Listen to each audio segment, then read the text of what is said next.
What's up everybody, welcome back to the channel. It's your boy Amasiabs, and in today's video, man, as y'all see from the thumbnail, man, we're gonna be talking about DC characters who deserve all the glaze, man. All the glaze. They deserve all the hype, all the elite, respect from DC fans online, man. The fans that continue making posts about how they're the best characters in the DC universe, you know what I'm saying? Like, these characters deserve all the glaze. And so the first person we're gonna be talking about is Darkseid. Now Darkseid, bruh, he's one of the rawest DC villains in history, bro. One of the rawest villains in general, bro. Darkseid, when this man pulls up in a DC story, you just know that man demands all the respect, man. And I just love that about Darkseid, bro. Darkseid, he's one of the most powerful villains in the DC universe, right?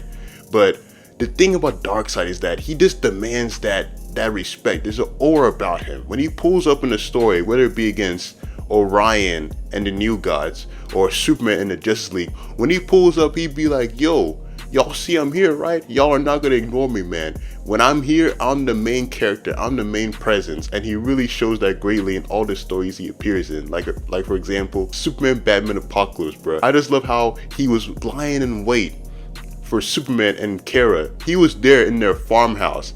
Superman pulls up, he punches that man straight out of his house, and then proceeds to dog walk Kara in front of him. He even was dog walking Superman for a while, bruh. He grabbed that man's cape and was smiling at him. Like, Darkseid, he's one of the most disrespectful characters in DC too, man. How the man can just be lying in wait for you in your own crib. Like, in your own crib, he'll be waiting for you, bruh. Just for him to be like, yo, what's up? And then start whooping your ass immediately right after, bro. Like, Darkseid, man, he is just a cold character. And then he's one of the best designed characters in DC too, man. Like, Jack Kirby and them, they were in their bag when they designed Darkseid, bro. A straight Hall of Fame talent right there, man. A character that we need to see in the DCU one day. But after Darkseid, let's talk about the homie Wally West. Now, Wally West, bruh, he deserves all the glaze, man. He is the fastest character in DC, period, bro. All the feats that you know about the Flash, where he broke the concept of speed, it all came from Wally West, bruh. Him outrunning the Black Flash and the Black Racer, that was Wally West. Outrunning teleportation, Wally West. Phasing out of his own story, Wally West, bruh. Saving a whole Korean city in 0.001 microseconds, Wally West. Wally's just that dog too, man. He was the Flash for 25 years, 1986 to 2011. Like, through Wally West, we got so many important elements of the Flash character, bruh. The Flash family. The phrase, my name is, and I'm the fastest man alive. Like, Wally West, bruh. 2025, I just love how that year was the year where Wally got the glaze that he deserved. And I know it was through power scalers, but I just love how he was trending for like the whole year of 2025, man. And now folks know about Wally West because they're reading his comics, they're seeing him in Justice League and Young Justice, and they're like, damn, Wally might be him, bro. And yes, he is, bro. Just like Darkseid, Wally is a certified Hall of Fame talent. He has all his attributes maxed out. Like, if you were designing a 2K character where you wanted all the attributes maxed out, Wally would be the perfect example of that because he's a maxed out talent for real, bruh. And I just love how he's the main Flash right now, even though I wish Barry still had his powers too. But Wally, bruh, another character that we need to see in the DCU one day too. And he's a character that deserves all the glaze too, man. After Wally West, let's talk about Alfred. Now, Alfred, bruh, I miss Alfred so much. It's so shameful how that man is still dead in the main DC universe, man. But anyways, Alfred, the reason why he deserves all the glaze is because of the fact that he was there for Batman, Bruce Wayne, when his parents were no longer here, when they got packed up in Bruce Wayne's origin story. Alfred, man, he has an ex-military background, but even with all that, bruh, he was always there for Bruce Wayne. He nurtured Bruce Wayne. He made Bruce Wayne into the man he is today. And not just that, bruh. Each one of the Bat family members loves him, bruh. Dick Grayson, Jason Todd, Damian Wayne, Stephanie Brown, Damian Wayne, Kate Kane, all the Bat family members, they don't play about Alfred at all. Like, Alfred is the one Bat family member that you cannot touch, because if you do, bruh, you're gonna get packed up. And not even just the Bat family, bruh. Everybody in the superhero community respects that man. Superman respects him. Diana adores him. Like, Alfred is that kind of character where everybody, you just gotta love his character, man. He's just so absolutely chill, man. And then when he gets into action, like all the other Bat family members, bruh, he be serving in throwdowns too, man. Because remember, bruh, this man is an ex-military. He has an ex-military background, so he knows how to throw hands too, bruh. I'll never forget that. I think he fought, was it Mad Hatter? It was one Batman villain he fought in the animated movie, bro, and he was giving that man hands, bro. Like, Alfred is such an underrated character when it comes to people glazing him, because he deserves all the glaze, bro. But after him, let's talk about Aquaman now. Aquaman, bro, I had to have him on this list because of the fact that Batman, the Brave and the Bold Aquaman is too generational, man. Aquaman, he's one of the coldest characters in DC, man. He is the ruler of Atlantis. He has a baddie like Mera as his wife. He's one of the OG heroes from 1941. He's a founding member of the Justice League, and he has one of the most simple but yet, aesthetically pleasing designs of all time. And he's had one of the best drip levels of any DC character, man.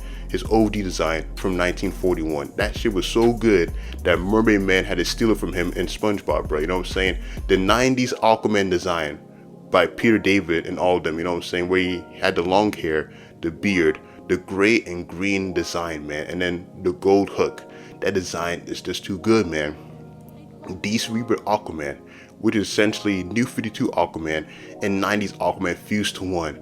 The drip level of that version of him is immaculate, man. And then even the current Aquaman with the short hair and the beard, it screams brave and the bold Aquaman, aka the best version of Aquaman outside the comics. Like, that version of Aquaman he had the hands E-rated for everybody in that universe, man. Like, Aquaman, bruh, another character I hope we get to see in the DCU one day, bruh.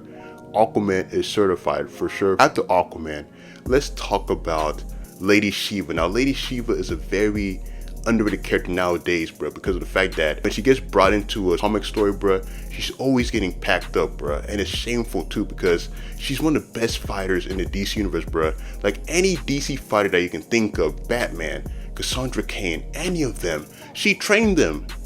Everything that they know of, you know what I'm saying? She trained them in everything, man. And she's the mother of Cassandra Cain, the best hand-to-hand combatant in the Bat family. Lady Shiva, bro, there needs to be a story where she just murks all the other hand-to-hand combatants. I'm talking about Batman, Black Canary. She needs to pack up all of them with her hands, you know what I'm saying? Because she gets disrespected way too much nowadays, man. It gets to a point where fans clown her for being a character that's ass because she got packed up by Black Canary recently. Black Canary should be like nothing to her. And I know Black Canary, she's a straight S-tier fighter in her own right, but it's Lady Shiva, man. Lady Shiva is a character that needs more glaze by fans, man. And it's just the stories that don't be doing her justice like that anymore. But after Lady Shiva, we're gonna be talking about Static. Now, Static, bruh, Static is a character that needs to glaze nowadays because of the fact that he's so underrated nowadays, man.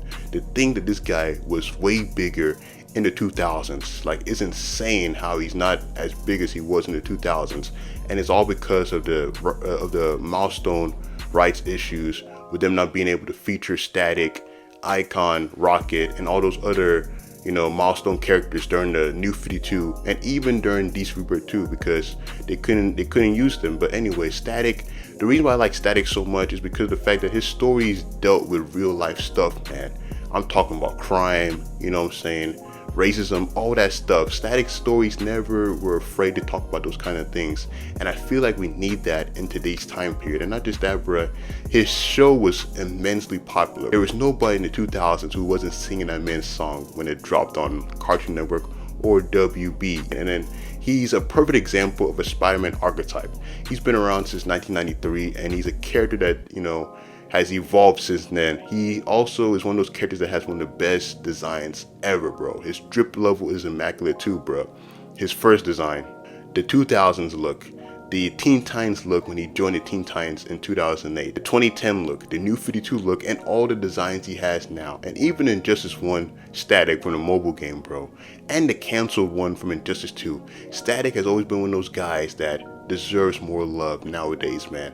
And I've already said in the previous video, bruh, but the way Miles Morales is so popular nowadays, bruh, that could be Static easily if DC locks in, man. Like, they need to start pushing this man in more adaptations once the stuff is fixed with him, bro. Like, I'm talking about the video games, the animated movies, and of course the live action movies too, bro. Like, Static, man, he's a character that needs way more love than he currently gets now. But you guys let me know your thoughts. Who's a DC character who deserves more glaze by fans? Or who's a character that deserves all the glaze? Static deserves way more. Lady Shiva deserves way more, man. Wally West, he's getting a whole bunch of it now, but before then, he used to get clowned on because of Heroes in Crisis, but now he's getting all the glaze now that he deserves, man. And because of the fact that he's the main Flash now. But if y'all enjoyed this video, consider the like button and subscribe to the channel. And we're gonna be putting out more videos, bruh. I got one planned where we're gonna be talking about stories where DC characters lost all their aura. And yeah, I'll catch y'all for the next video. Amasiap's out.